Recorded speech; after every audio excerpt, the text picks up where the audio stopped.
Siarkan langsung dari Jalan Gajah Mada 144 Singaraja, Bali. Selamat pagi pendengar, senang sekali saya Rizka Desiantra dapat menyapa Anda kembali pagi ini dalam Dialog Hai Bali Ken Ken. Dan tentunya pada hari Kamis ini kami akan mengajak Anda untuk berbincang terkait dengan topik menarik tentang pariwisata Bali, begitu ya. Seperti yang kita tahu memang pariwisata Bali ini tidak ada habisnya untuk kita bahas dan kita kupas sedemikian rupa karena memang banyak hal yang menarik untuk kita jadikan sebagai salah satu pedoman kita untuk memajukan pariwisata ini, begitu ya. Kami akan mengajak Anda untuk berbincang terkait dengan regenerative tourism. Apa sih sebenarnya regenerative tourism atau pariwisata bergenerasi, begitu ya? Dan kenapa ini harus dilakukan untuk di sebuah tatanan kepariwisataan?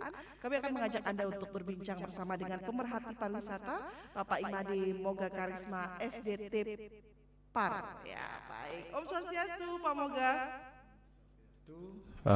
Om Swastiastu, selamat pagi. Assalamualaikum warahmatullahi wabarakatuh.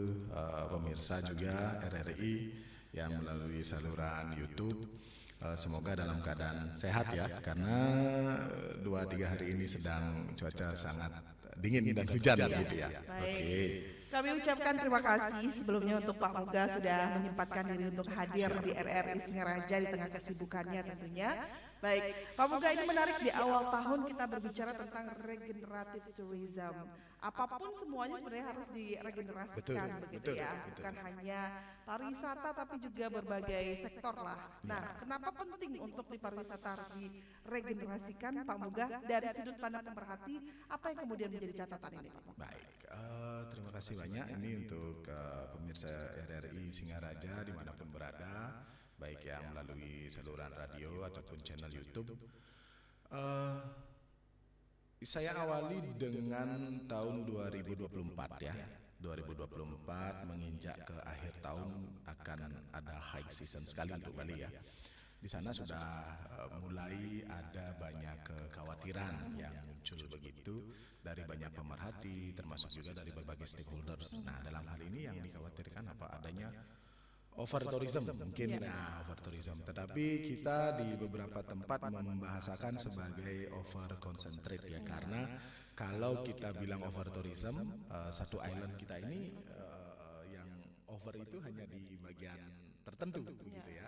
Sedangkan kita di Buleleng masih ya cukup bisa beraktivitas dengan nyaman begitu ya. Nah, kemudian setelah perkembangan sedemikian rupa lama semenjak sebelum COVID, pada saat COVID kemudian mulai beranjak ini, kita menemukan berbagai macam jenis fenomena. Bahkan netizen mengatakan kalau di Bali apa ada jenis wisatawan begitu ya kan bahasanya ya. Nah, ini juga menjadi salah satu titik terutama habitnya wisatawan, kemudian adanya perubahan persaingan bisnis. Mungkin semeton Sami mengikuti ya.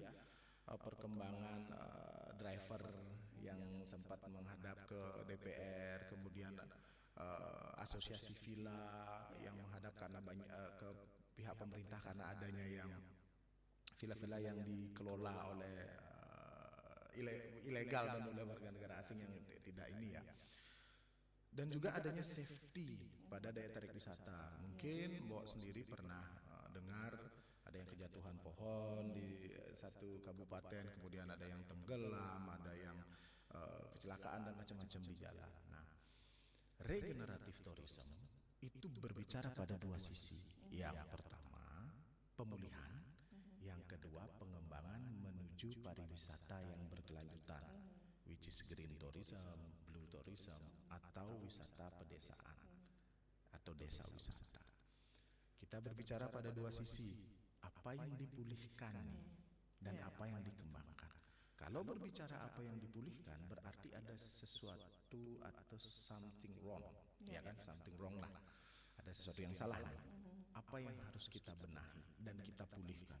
Setelah sekian tahun tourism di Bali berkembang sedemikian rupa, banyak sekali.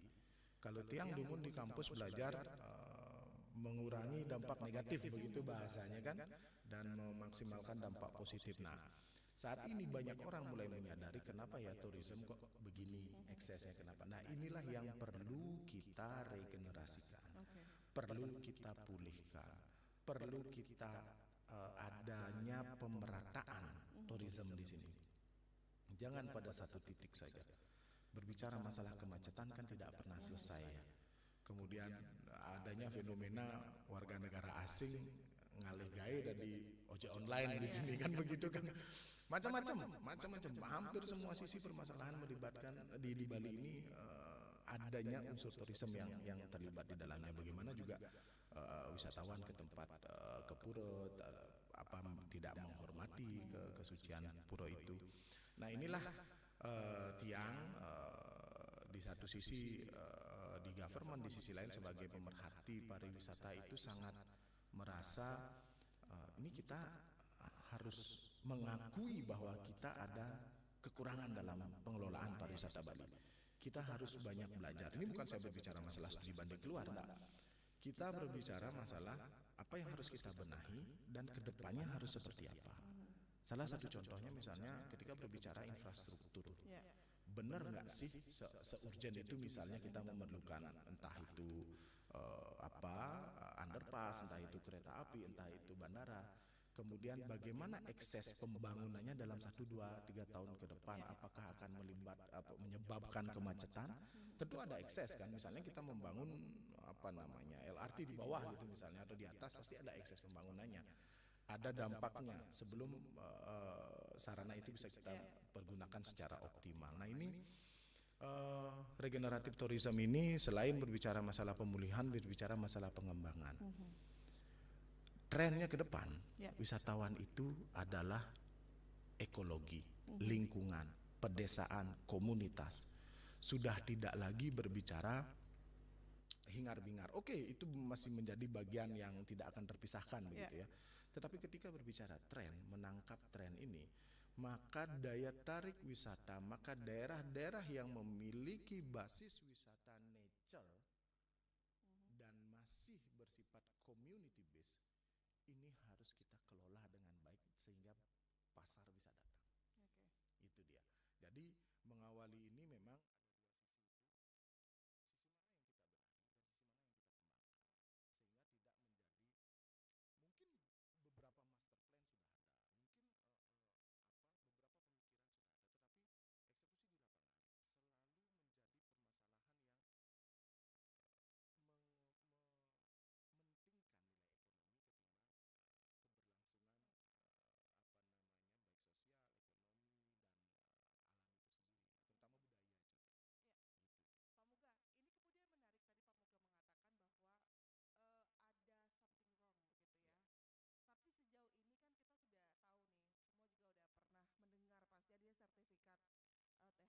THK yang juga dimiliki oleh beberapa sektor pariwisata, kemudian juga hotel dan restoran. Mereka harus mematuhi itu untuk mendapatkan sertifikat itu. Nah, artinya itu belum berjalan seperti diharuskan dalam unsur-unsur nilai-nilai THK tersebut, atau mungkin Pak Muga mempunyai penilaian lain, ada yang harus ditambah, ada yang harus dikurangi, ada yang harus dikoreksi untuk pariwisata di masa yang akan datang? Trihita Karana Award itu adalah award yang diberikan kepada stakeholder pariwisata yang sudah mengedepankan Pariangan, Pelemahan, dan Pawongan. Itu dulu yang pertama. Kemudian banyak berkembang juga green tourism, green hotel. Green hotel itu adalah hotel-hotel yang mengedepankan unsur alam, pemanfaatan teknologi yang berbasis renewable energy, kemudian efisiensi. Misalnya kalau di lorong yang tidak perlu lampunya dihidupkan ya tidak dihidupkan gitu kalau di hotel ya. Apa yang perlu ditambah? Sebenarnya itu bagus. Ya. Apakah itu secara continuable dilaksanakan oleh yang sudah mendapatkan gelar itu kan mempertahankan jauh lebih sulit Pak daripada meraih Niki. Ya, Niki yang pertama. Kemudian berapa sih yang sudah mendapatkan ketimbang besarnya industri yang mungkin belum mengedepankan itu gitu ya. Di sisi lain, kalau Tiang berbicara masalah industri pariwisata gitu ya di Bali, kalau mereka berasal dari modal-modal yang besar gitu, saya yakin pengelolaan renewable energinya itu bagus. Cuman sekarang kan yang lagi hangat juga dibahas di beberapa industri itu ABT nih, air bawah tanah nih. Ya kan itu juga lagi hot isu lah untuk di industri pariwisata, karena kalau tidak kita kelola, tidak kita tata dengan baik, bukan tidak mungkin kita kekurangan air 20-30 tahun lagi, bukan tidak mungkin loh Pak, karena penggunaannya cukup besar, penggunaannya cukup besar. Nah itu, tapi tidak hanya disebabkan oleh tourism saja, tentunya yang lain juga kan gitu, industri-industri yang lain juga. Jadi kalau saya berpendapat, apakah yang perlu dibenahi ataukah apa yang perlu diperbaiki atau ditambah sebenarnya adalah pemahaman bagaimana kita yang cara Bali ya cenik lantang gitu ya, dalam arti keberlanjutannya itu sangat penting.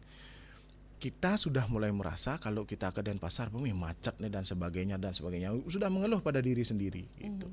Tetapi di sisi lain kita butuh industri ini karena berkaitan dengan masalah ekonomi, ya kan? Nah, di sisi ini akan ada perdebatan antara kenyamanan, kemudian sisi ekonomi, kan gitu kan. Sedangkan di banyak tempat di Bali belum semerata itu ya, di mana ada gula ke sana ya semutnya rame kan begitu nggih. Nah, ini juga menjadi salah satu pemikiran Tiang, kenapa sih kita tidak memang memanfaatkan benar-benar potensi lokal kita. Benar-benar, kalau saya pernah ekstrim berpikir Buleleng stay dengan ini cuman kita maintenance dengan baik. Karena Buleleng itu benar-benar nature banget. Gunung 10 menit, laut 10 menit dari titik pusat kota lah ya saya bilang. Kemudian the best fruitnya di sini, ya kan, buah-buah terbaiknya, apalagi musim mangkin ya durian nih kan, lagi banget-bangetnya nih gitu loh modelnya. Itu yang kita maintenance dengan baik gitu sehingga wisatawan datang ke sini. Kalau bahasa saya, strateginya begini, ketika di tempat lain hiruk pikuk gitu ya, wisatawannya pasti akan kabur, escape dia ke tempat yang resort-resort yang nyaman, lebih private, kemudian menyajikan alam. Di situ momen yang kita bisa manfaatkan kalau kita bisa memaintenance dengan baik. Gitu. Baik. Nah, ini kemudian tadi juga Pak Muga menyinggung tentang kita harus stay dengan lokal gitu ya. Iya. Sejauh ini Pak Muga, apa yang kemudian menjadi catatan untuk pariwisata kita? Apakah kita sudah menjalankan itu? Kalau menurut saya yang pertama untuk Buleleng ya, karena ini untuk Buleleng kita jujur saja hampir semua yang saya ajak ngobrol para pelaku pariwisata itu mereka sangat ingin mengedepankan produk-produk lokal ini. Termasuk juga kenapa begitu gitu ya? Adanya wisatawan-wisatawan yang berkantong tebal datang ke sini itu itu lebih memilih alam memang, lebih memilih menikmati Buleleng yang alami begitu. Bukan berarti saya anti pembangunan, tidak. Apa sih keunikan yang kita miliki di Bali ini? Kan itu kita punya dolphin, the one and only gitu loh. kita maintenance dengan baik dolphin ini. Kita punya pegunungan, kita punya hasil perkebunan yang bagus. Ya itu yang kita pertahankan. Kalau serta-merta kita melakukan pembangunan yang masif, saya khawatir kita melakukan blunder yang sama. Terjadi seperti apa yang terjadi di banyak tempat lainnya. Harusnya kita mempertahankan. Kemarin Les dapat tuh desa wisata terbaik. Ya kan, kita punya biorok terumbu karang paling bagus. Ya kan? Ya kita pertahankan itu begitu. Sebagai salah satu catatan bahwa kita memiliki potensi utamanya. Betul mungkin kita agak kurang dari sisi pendapatan pajak hotel dan restoran karena mungkin mereka tidak menginap di sini. Tapi dari segi daya tarik kita kuat loh. Bahkan kuat sekali kita punya data histori kita. Bagaimana kita mampu men-storytellingkan di sini ada air panas. Kenapa ada air panas padahal tidak ada, secara kasar mata tidak ada gunung api begitu ya secara kasar mata, tetapi kenapa bisa ada air panas, kenapa dolphinnya hanya di sini. Kita bisa membangun berbagai jenis narasi untuk itu gitu, dan itu menarik wisatawan. Itu. Nah, kemarin saya ngobrol dengan salah satu petani kopi. Kenapa di Sepang Belanda menanam kopi sih, dan ada pohonnya atau apa gini yang sampai besar banget begitu. Itu bisa jadi narasi yang menarik bagi wisatawan Belanda yang suka sejarah. Oh ternyata leluhur yo teh nanem dini gitu misalnya. Nah itu kan sebuah narasi-narasi yang bisa kita bangun. Nah ini yang memang benar-benar perlu kita dorong ke depannya. Museum Gedung Kertio, the one and only koleksinya paling banyak begitu. Itu sangat menarik, banyak profesor, banyak akademisi luar untuk belajar. Nah banyak potensi-potensi ini yang bisa kita kedepankan, bisa kita narasikan lebih baik sehingga mereka mampu datang ke sini. Nah, ini kan yang tapi kalau melihat jumlah wisatawan yang datang ke sini belum sesuai dengan ekspektasi, artinya narasi itu belum memenuhi apa yang memang dibutuhkan oleh Buleleng begitu Pak? Fakta berbicara demikian. Fakta kita tidak bisa jangan ngeles lah begitu ya dalam arti. Tetapi kan kita harus mengoptimalkan dari berbagai sisi, ya kan. Kalau memang belum datang itu kita tetap, namanya juga dalam tanda petik ya kita berjualan gitu ya, belum ya datang satu besok ya datang dan seterusnya. Kita terus akan mempertahankan itu dan meningkatkan kualitasnya itu gitu loh. Tapi di sisi lain memang SDM kita perlu juga tingkatkan di sini gitu. Jadi secara garis besar kalau berbicara masalah regenerasi tourism ini atau regeneratif tourism ini memang mengedepankan wisata-wisata dalam tanda petik terbarukan dari sisi idea, tetapi dia memberikan dampak yang tidak atau dikunjungi wisatawan yang tidak masif begitu, tidak besar, tetapi memiliki high edukasi, high income juga untuk kita gitu. Baik, berarti memang PR kita banyak ya Pak? Banyak Pak Muga ya kalau berbicara regeneratif tourism ini. Karena memang banyak hal yang harus dipenuhi untuk nilai-nilai tersebut begitu. Karena memang kalau kita lihat sejauh ini berbicara pariwisata tidak jauh-jauh dari ekonomi. Walaupun banyak orang yang memang sudah menyuarakan untuk green tourism, kemudian pariwisata berkelanjutan, renewable energy, begitu. Tapi nyatanya belum bisa dilakukan di semua sektor pariwisata dan termasuk daerah. Betul. Baik. Ini menarik pendengar, kami ajak Anda untuk juga ikut berdiskusi, menyampaikan aspirasi Anda juga di 24644 serta di 081139999790 di via WhatsApp kami.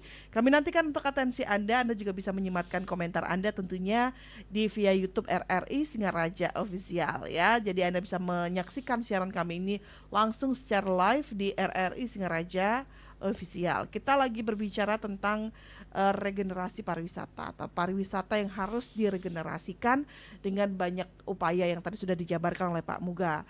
Nah, menurut Anda seperti apa pendengar dengan pariwisata saat ini yang ada, dan mungkin Anda juga mempunyai masukan ataupun Anda juga mempunyai catatan-catatan tersendiri. Kami nantikan atensi Anda hingga pukul 10 waktu Indonesia Tengah. Kita masih bersama dengan pemerhati pariwisata Bapak Imade Muga Karisma SDT Par begitu ya. Selagi menunggu Pak Muga, ini kan menarik sekali untuk pembahasan kita terkait dengan pariwisata yang memang tidak bisa jauh-jauh dengan ekonomi. Sedangkan ekonomi itu bukan dikatakan serta-merta kontradiktif dengan tujuan-tujuan itu, tapi memang harus ada yang diarahkan, harus ada yang dikorbankan. Nah, pertanyaannya mungkinkah akan seperti itu melihat salah satu tulang punggung dari pendapatan Provinsi Bali itu pariwisata, Pak Muga? Ketika kita berbicara ini, maka sebenarnya kita di sisi tertentu sangat berharap ini menjadi dampak ekonomi yang panjang, kan? Kalau kita stay aja, depend kan ini running dia seperti ini. Wisatawan akan banyak datang, kita akan happy dan seterusnya. Tourism itu kan kurvanya begini ya. Kita ini lagi mau, saya khawatir kalau kita decline begitu. Kemudian paling nggak oke lah kita naik gitu ya. Kemudian ada stagnan sedikit. Itu saya harapkan sih kita tetap berharap wisatawan tuh banyak datang, ada income, ada PHR, dan karena peduli akan hal itu, tetapi juga tidak mengesampingkan kebudayaan dan alam Bali, maka kita berbicara regenerasi ini. Sebenarnya tujuannya itu, kengken caranya ben 10, 20, 30, 40 tahun lagi pariwisata ini berjalan untuk adanya kebudayaan Bali, untuk adanya keberlangsungan masyarakat Bali, kan begitu ya. Tetapi tidak mengubah Bali dalam tanda petik menjadi damage lagi, rusak gitu, atau merusak lingkungan dan alam Bali. Nah, inilah kenapa kita pentingnya berdiskusi panjang masalah ini, karena ini kaitannya dengan kebijakan. Kemarin kan kalau saya boleh bilang ramai plat ini tidak boleh masuk karena begini dan sebagainya, kita kalah begini dan sebagainya. Ini kan sudah mulai ada riak-riak yang harus kita perhatikan. Kalau memperhatikan beberapa travel news begitu ya di media sosial, ada yang menyebutkan cukup banyak Bali itu lebih mementingkan dolar ketimbang rupiah. Paham kan ya artinya wisatawan asing ketimbang wisatawan Nusantara begitu. Ada yang menyampaikan demikian. Ini kan menjadi catatan kita juga. Benar nggak sih kita seperti itu? Atau bagaimana? Terutama masalah perlakuan. Terutama masalah perlakuan. Benarkah kita se ekstrim itu? Itu kan menjadi catatan. Kita tidak menutup ini ya. Kita harus terbuka terhadap semua kritik atau semua pendapat yang masuk yang membangun kita. Jangan sampai kita merasa, nah kita sudah running well kok, kita good kok, kita sudah distribusikan pendapatan dengan baik. Harusnya tidak ada kemiskinan yang ekstrim dong, logika main dalam tanda petiknya ya kalau kita berbicara masalah ke arah itu. Jadi pentingnya regenerasi tourism ini adalah berbicara masalah panjangnya juga ekonomi itu sendiri, walaupun di sisi ini tidak signifikan banget angkanya, tetapi paling tidak dia panjang. Ini mungkin tiang sebagai anak Bali itu gitu cenik lantang gitu. Itu yang dia inikan gitu. Iya, baik, berarti memang kita berharap dengan upaya ini dampak ekonominya akan sustain ya? Justru dengan kita melakukan regeneratif tourism ini, salah satu yang kita inginkan selain budaya kita lestari, alam kita terjaga, adalah ekonominya juga sustain dong. Jangan sampai, mohon maaf nih, kemarin kan udah ada isu besar tuh yang masalah sudah menyerang di salah satu negara di China, flu apa gitu namanya. Itu tuh udah kan agak-agak tantrum, agak-agak takut juga dong tourism begitu. Bener itu umpamanya bakal gede lagi ya, madak jeseng kan Kalau itu terjadi kan panik lagi ya kan, situasinya akan ya kita sudah tahu 2019 2020 kita bagaimana gitu. Kita kan harus belajar dari sana juga gitu. Tadi Pak Moga menyinggung tentang kebijakan. Nah, kalau kebijakannya sudah mengarah ke sana atau memang sekarang ini itu yang perlu didiskusikan untuk membuat kebijakan yang mengarah ke regeneratif tourism? Saya mulai runut dari pertemuan tentang quality dan sustainable tourism di Hotel Meru Sanur beberapa waktu yang lalu, yang dipimpin oleh masih zamannya Pak Jokowi, waktu itu Pak Luhut, mengeluarkan instruksi untuk penata kelolaan pembangunan dan alih fungsi lahan. Mulai dari sana sudah mulai pro nih terhadap sustainable nih. Jadi yang katanya sudah over capacity di selatan, itu kan kalau dibaca di dalam ketentuannya itu memang dalam tanda petik sejenis moratorium tuh tidak boleh dibangun kalau dalam setahun tuh maksimal sekian luasan lahan ini sekian yang boleh berubah fungsi, harus tetap sebagai pertanian dan seterusnya. Di Kabupaten Buleleng sendiri sudah disusun kajian berkaitan dengan ekowisata. Kita mengedepankan wisata alam, kita mengedepankan desa wisata. Kalau kita tidak mengedepankan desa wisata, kita nggak mungkin kemarin itu dapat yang ya masuk kategori terbaik lah di nasional begitu ya, bahkan juara 1 terbaik desa wisata ya. Ini yang memang kita kedepankan. Banyak yang melakukan studi ke sini. Jadi intinya dengan potensi yang kita miliki, kita punya mangrove tuh di barat gitu misalnya. Kemudian kita punya terumbu karang juga. Bukan berarti dijual, kebalikan, justru dilestarikan, justru dikonservasi sehingga mendatangkan wisatawan. Jadi mindsetnya kita agak ini ya, kita agak ubah sedikit. Nah, dengan kebijakan ekowisata, desa wisata, agroturism yang kita bangunkan, yang kita dorong masyarakat di Wonogiri, kemudian yang ada di Pancasari, daerah Mundo, ini akan memberikan value, unique selling point lagi dan value yang bagus untuk Buleleng gitu. Karena kalau kita bilang kita punya, di samping memang wisata budaya kita itu kan desa tua kita banyak gitu ya. Cuman ini masalahnya adalah kita harus belajar dari mereka-mereka yang sudah mengembangkan tetapi dalam tanda petik gagal atau tidak berkembang, supaya kita nggak seperti itu. Ya kan? Kalau kita bicara desa wisata, habit mereka, contoh Penglipuran, memang kebudayaannya dia seperti itu di situ. Dia tidak perlu mengubah terlalu banyak. Habitnya yang berjalan itu yang menjadi daya tarik. Itu kekuatan desa wisata. Jadi desa wisata itu ya apa yang kita lakukan memang ya. Kalau memang kegiatannya nanam ya nanam, kalau lagi yang mensangrai kopi ya sedang mensangrai kopi, memetik kopi, apapun itu aktivitinya yang dia lakukan seperti biasa aja, lakukan saja, itu tetap berlangsung. Jangan sampai melakukan itu baru ada wisatawan. Nah, kan jadi nggak sustain nih. Itu dia, Mbak. Jadi bisa berjalan beriringan begitu ya Pak Muga ya sebenarnya begitu ya, dari apa yang memang menjadi habit, kemudian itu yang menjadi nilai jual, dan itu yang menjadi daya tarik wisatanya sendiri. Seandainya itu bisa diduplikasi di banyak daerah, ini sepertinya regeneratif tourism ini bukan hanya mimpi belaka ya Pak Muga? Kita kan belum pernah, jadi saya tidak ingin menjudge, kita belum pernah melakukan. Leluhur Deraga pernah melakukan dengan cara apa?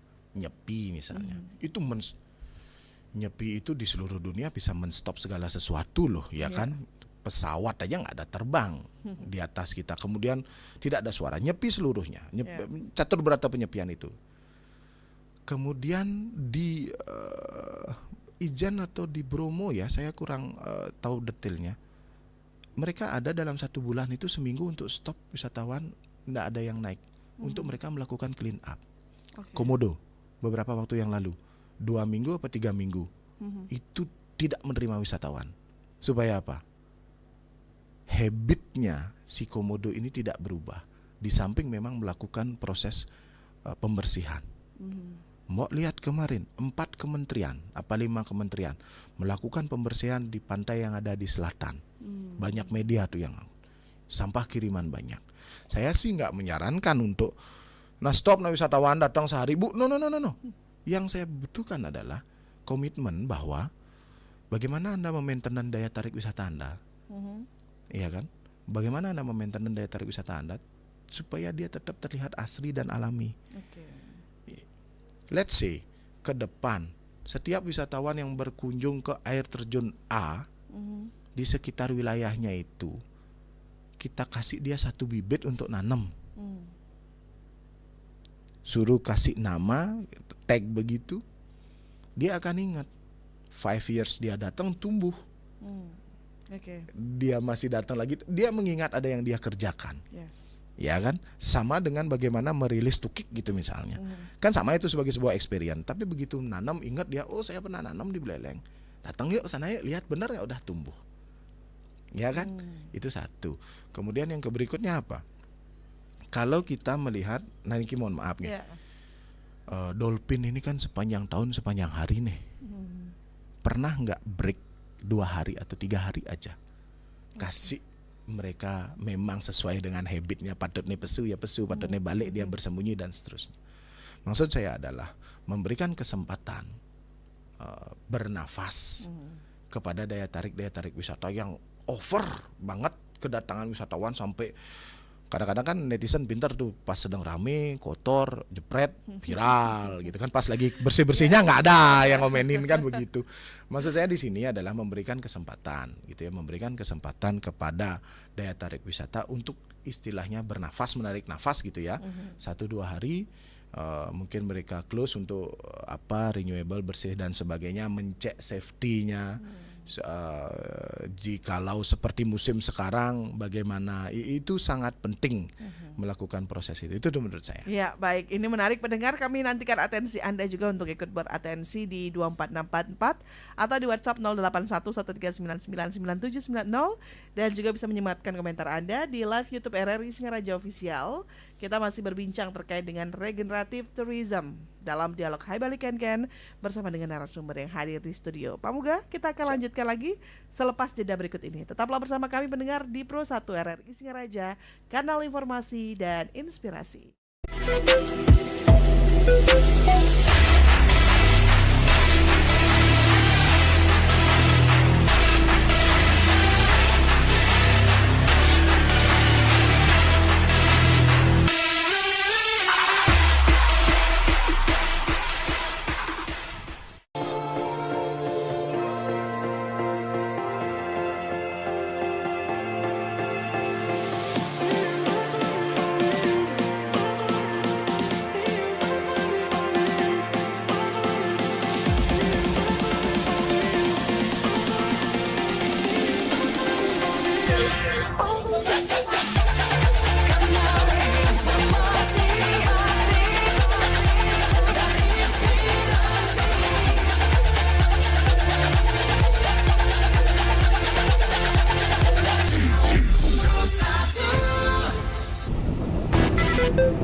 Pendengar, terima kasih Anda masih bersama kami di Pro 1 RRI Singaraja, kanal informasi dan inspirasi. Masih bersama saya Rizka Desiandra.